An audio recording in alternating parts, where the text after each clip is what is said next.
റവ കൊണ്ട് നമ്മൾ സാധാരണ ഉപ്പുമാവ് ഉണ്ടാക്കുന്നത്, പിന്നെ ഇഡ്ഡലി ഉണ്ടാക്കിയിട്ടുണ്ടല്ലേ. എന്നാൽ ഇന്ന് ഞാൻ ഈ റവ വെച്ചിട്ട് ഒരു പുട്ടാണ് ഉണ്ടാക്കുന്നത്. ഇതേ രീതിയിൽ ഉപ്പുമാവും പുട്ടുണ്ടാക്കിയ ശേഷം ഉണ്ടാക്കാൻ പറ്റും കേട്ടോ. ഉപ്പുമാവ് ഉണ്ടാക്കുമ്പോൾ കുഴഞ്ഞൊക്കെ പോവുകയാണെങ്കിൽ ഇതേപോലെ നിങ്ങൾ പുട്ടുണ്ടാക്കിയ ശേഷം ഉപ്പുമാവ് ഉണ്ടാക്കി നോക്കി, അടിപൊളിയായിട്ട് കിട്ടും കേട്ടോ. എന്തായാലും ഞാനിവിടെ പുട്ടാണ് ഇന്ന് ആദ്യം ഉണ്ടാക്കുന്നത്. അതിന് വേണ്ടിയിട്ട് ഞാനിവിടെ വറുത്ത റവയാണ് എടുത്തിരിക്കുന്നത്. വറുക്കാത്ത റവയായാലും കുഴപ്പമൊന്നുമില്ല കേട്ടോ. എൻ്റെ അടുത്ത് വറുത്ത റവ ഉണ്ടായിരുന്നുകൊണ്ട് ഞാൻ വറുത്ത റവ എടുത്തു. ഞാനൊരു 2 കപ്പ് റവ ഒരു പാത്രത്തിലേക്ക് ഇട്ട് കൊടുത്തിട്ടുണ്ട്. പിന്നെ 1 കപ്പ് തേങ്ങയും കൂടി ഇട്ട് കൊടുത്തു. നമ്മൾ തേങ്ങ എന്തോരം ചേർക്കുന്നോ അത്രയും ടേസ്റ്റാണ് കേട്ടോ. പിന്നെ ഇതിലേക്ക് ആവശ്യത്തിന് ഉപ്പും കൂടെ ചേർത്ത് കൊടുത്തു കേട്ടോ. ഇതെല്ലാം കൂടെ കൂടി നമുക്കൊന്ന് മിക്സ് ചെയ്തെടുക്കണം. അതിനുശേഷം നമുക്കിതിലേക്ക് കുറച്ച് പാലാണ് ഞാൻ ചേർത്ത് കൊടുക്കുന്നത് കേട്ടോ. നമ്മൾ സാധാരണ വെള്ളത്തിലാണ് പുട്ട് നനയ്ക്കുന്നതെങ്കിൽ ഇവിടെ പാലിലാണ് കേട്ടോ പുട്ട് നനയ്ക്കുന്നത്. ഇവിടെ ഞാൻ ഇതിലേക്ക് ആവശ്യത്തിന് പാൽ ഒഴിച്ച് കൊടുക്കുകയാണ് ചെയ്യുന്നത്. ആദ്യമേ ഒന്ന് കുറച്ച് ഒഴിച്ച് നമുക്കൊന്ന് മിക്സ് ചെയ്ത് നോക്കാം. അതിനുശേഷം കുറേശ്ശെ ഒഴിച്ച് കൊടുക്കുന്നതാണ് കേട്ടോ നല്ലത്. അപ്പോൾ ഒരു സ്പൂൺ കൊണ്ടാണ് ഞാൻ മിക്സ് ചെയ്തെടുത്തിരിക്കുന്നത്. നിങ്ങൾക്ക് കൈ കൊണ്ട് മിക്സ് ചെയ്യണേ അങ്ങനെ ചെയ്യാൻ കേട്ടോ. പാലായതുകൊണ്ട് ഇച്ചിരി ഒട്ടിപ്പിടിക്കുക, അതുകൊണ്ടാണ് ഞാൻ സ്പൂൺ ഉപയോഗിച്ച് കൈ കൊണ്ട് മിക്സ് ചെയ്താൽ മതി കേട്ടോ. ഇത് ആവശ്യത്തിനുള്ള നനവായി കഴിയുമ്പോൾ അവസാനമായിട്ട് ഇതിലേക്ക് ഞാൻ 1 ടീസ്പൂൺ നിറച്ചും പഞ്ചസാരയും കൂടി ഇട്ട് കൊടുത്തു കേട്ടോ. ആ പഞ്ചസാര ചേർക്കുമ്പോൾ ഒരു പ്രത്യേക ടേസ്റ്റാണ്. പാല് ചേർക്കുന്നതുകൊണ്ട് പഞ്ചസാരയും കൂടെ ചേർക്കുമ്പോൾ ഒരു പ്രത്യേക ടേസ്റ്റാണ് കേട്ടോ. അതുകൊണ്ടാണ് പഞ്ചസാര ചേർത്ത് കൊടുത്ത് ഇതെല്ലാം കൂടെ കൂടി മിക്സ് ചെയ്ത ശേഷം ഒരു 5 മിനിറ്റ് നേരം റെസ്റ്റ് ചെയ്യാൻ വെക്കുക.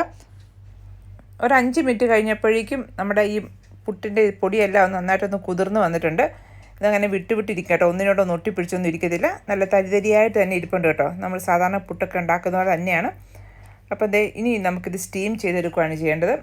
അപ്പോൾ പുട്ടുണ്ടാക്കുന്നതുകൊണ്ട് ഞാൻ പുട്ടുകുറ്റിക്കകത്താണ് ഇടുന്നത്. ഇനി നിങ്ങൾക്ക് ഒറ്റയടിക്ക് ഉണ്ടാക്കണമെങ്കിൽ ഒരു സ്റ്റീമർ ഉണ്ടെങ്കിൽ അതിനകത്തോട്ട് നിരത്തിയിട്ട ശേഷം ആവി കയറ്റി എടുക്കുകയാണെങ്കിൽ പെട്ടെന്ന് പണി കഴിയും കേട്ടോ. ഇനി പുട്ടായിട്ട് തന്നെ വേണമെങ്കിൽ ഇതേപോലെ എടുക്കുക. അതിപ്പോൾ നിങ്ങളുടെ ഇഷ്ടം അനുസരിച്ച് നമ്മൾ സാധാരണ പുട്ടുണ്ടാക്കുന്നവർ തന്നെയാണ്. ഇതിനകത്ത് ആവി വരാൻ തുടങ്ങിക്കഴിഞ്ഞാൽ ഒരു 6-7 മിനിറ്റ് നേരം വെക്കണം കേട്ടോ. നന്നായിട്ടൊന്ന് ആവി വന്ന ശേഷമാണ് പുട്ട് എടുക്കാവുള്ളൂ. ഒരു പ്രത്യേക ടേസ്റ്റാണ് കേട്ടോ ഇതുപോലെ പുട്ടുണ്ടാക്കി എടുത്തു കഴിഞ്ഞാൽ. പ്രത്യേകിച്ച് നമ്മൾ പാൽ ഉപയോഗിച്ച് കുഴയ്ക്കുന്നതുകൊണ്ട് ഈ പഞ്ചസാരയൊക്കെ ചേർക്കുന്നതുകൊണ്ട് ഒരു പ്രത്യേക ടേസ്റ്റാണ്. അപ്പോൾ ഇതുവരെ ആരും റവ പുട്ട് കഴിച്ചിട്ടില്ലെങ്കിൽ ഇതുപോലെ ഒന്ന് ഉണ്ടാക്കി നോക്കണം കേട്ടോ, റവ കൊണ്ടുള്ള പുട്ട്. ഇപ്പം ഇനി പുട്ട് കഴിക്കാൻ നിങ്ങൾക്ക് ഇഷ്ടമില്ലെങ്കിൽ ഇതിനെ നമുക്ക് ഉപ്പുമാവാക്കി മാറ്റാൻ പറ്റും കേട്ടോ. വളരെ എളുപ്പമാണത്. അപ്പോൾ ഇതുപോലെ സാധാരണ ഉപ്പുമാവ് ഉണ്ടാക്കുമ്പോൾ കുഴഞ്ഞൊക്കെ പോയല്ലേ, ഈ രീതിയിൽ ഉപ്പുമാവ് ഉണ്ടാക്കുകയാണെങ്കിൽ ഒട്ടും കുഴഞ്ഞു പോകത്തില്ല കേട്ടോ.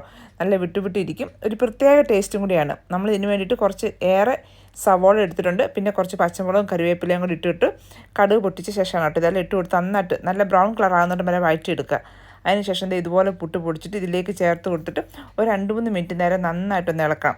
നന്നായിട്ട് എല്ലായിടത്തും ഈ ഉള്ളി എല്ലാം വന്നു കഴിയുമ്പോഴത്തേനും ആ ഉള്ളി മൂത്ത മണമൊക്കെ നല്ലൊരു സ്മെല്ലും ഒക്കെയാണ് കേട്ടോ. അപ്പോൾ ഇങ്ങനെ ഉണ്ടായിക്കഴിഞ്ഞാൽ ഉപ്പുമാവായി. അപ്പോൾ നിങ്ങൾക്ക് ഈ 2 രീതിയിലും ട്രൈ ചെയ്ത് നോക്കാം കേട്ടോ. ഇനിയിപ്പം കുറച്ച് റിച്ച് ആക്കണമെങ്കിൽ നിങ്ങൾക്ക് കുറച്ച് കാഷ്നട്ടോ കിസ്മസോ ഒക്കെ ഇതിനകത്തേക്കൊന്ന് ഫ്രൈ ചെയ്തിട്ട് കഴിഞ്ഞാൽ സംഭവം അടിപൊളിയാണ്. ഇനി എല്ലാവരും ഈ റവ പുട്ടൊന്ന് ഉണ്ടാക്കി വെക്കണം കേട്ടോ. അതുപോലെ തന്നെ ഈ ഉപ്പുമാവും. അപ്പോൾ നിങ്ങൾ ഉണ്ടാക്കി നോക്കിയിട്ട് നിങ്ങൾക്ക് ഇഷ്ടമായെങ്കിൽ ഫ്രണ്ട്സിലേക്ക് കൂടി ഒന്ന് ഷെയർ ചെയ്ത് കൊടുക്കാൻ വേണ്ടി മറക്കരുതേ.